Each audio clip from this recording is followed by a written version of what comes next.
we continue our discussion. We shall now continue our discussion.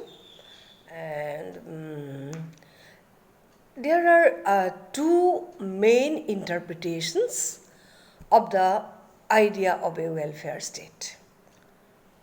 Number one, a model in which the state assumes primary responsibility for the welfare of its citizens. Number one, again I say, it is a model in which the state assumes primary responsibility for the welfare of its citizens. And this responsibility, in theory, ought to be comprehensive because all aspects of welfare are considered and universally applied to citizens as a right given to them. Secondly, a welfare state can also mean the creation of a social safety net. It means the creation of a social safety net of minimum standards of varying forms of welfare. A safety net is created for providing minimum standards of varying forms of welfare. So these are the two main interpretations of the idea of a welfare state. In the strictest sense, a welfare state is a government that provides for the welfare or well-being of its citizens completely. And such a government is involved in citizens' life in every level. The government is involved with the citizens at every level for their welfare. It provides for physical, mental, and social needs rather than people providing for their own. So it is called nanny state sometimes. The government provides everything. The people don't have to provide for themselves. The purpose of the welfare state is to create economic equality, or, as I told you at the beginning, to assure equitable standards of living for all. So, these things are considered important to constitute a welfare state. The welfare state provides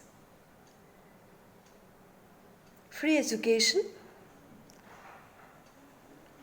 A welfare state provides free housing, free health care, provides pension for the people, unemployment insurance, sick leave, time off due to injury, supplemental income in some cases, equal wages through price and wage control. It also provides for public transportation, child care facilities, social amenities such as public parks and libraries, as well as many other goods and services.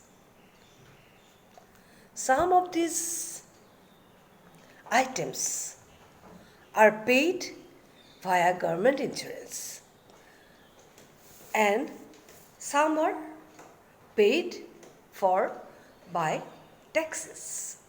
So some are paid by the government insurance, some are paid for by taxes. So these are very important points to be noted to constitute a welfare state.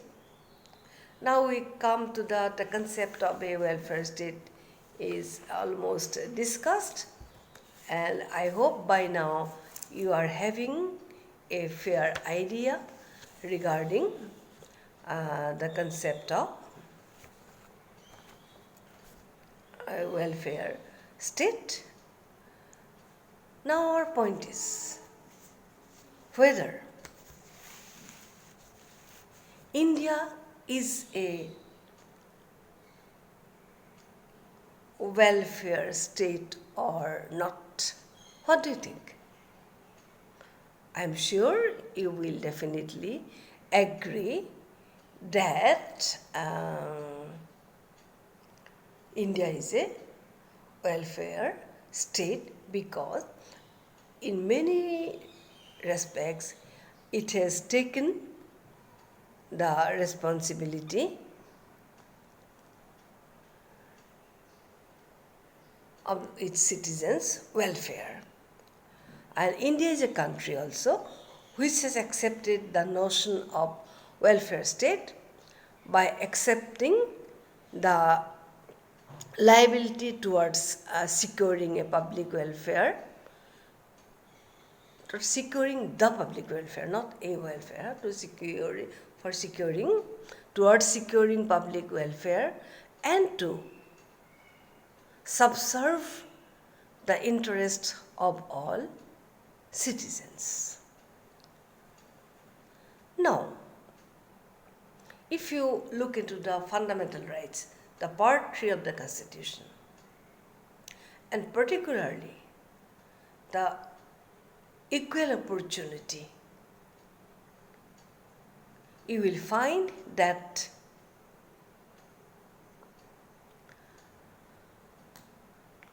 the state shall not discriminate in matters of employment, and it will not take into consideration caste, creed, religion, and race. But in reality, there are certain exceptions because there cannot be equality among the unequals.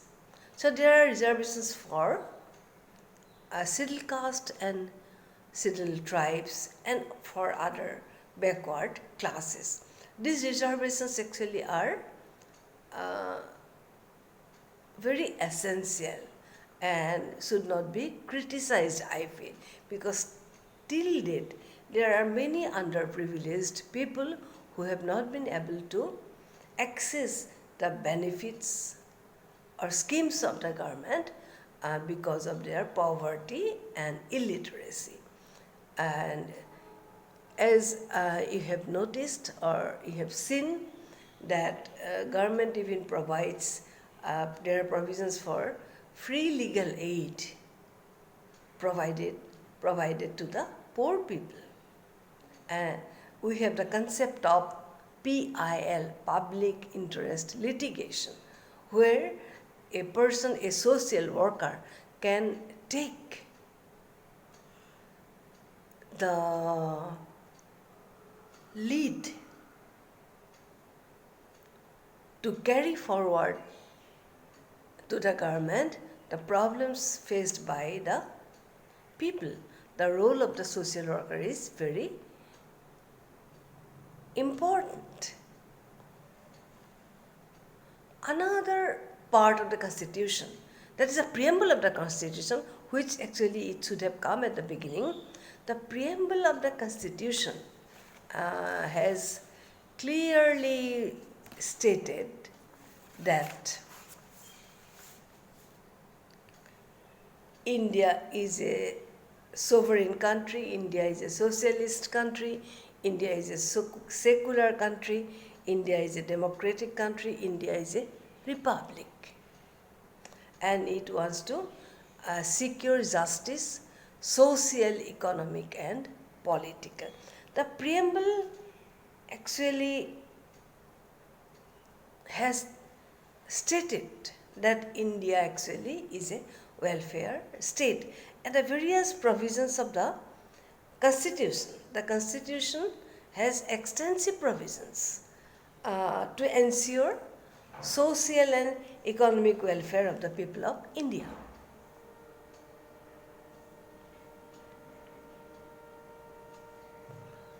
The aims and objectives of welfare state are clearly pointed out in directive principles of state policy also. Apart from fundamental right, the preamble is the main embodiment of a welfare state. It contains in brief almost everything that have been written in the Constitution. A welfare state actually is a state in which a welfare state actually is a state which seeks to ensure maximum happiness of the maximum number of people living within its territory.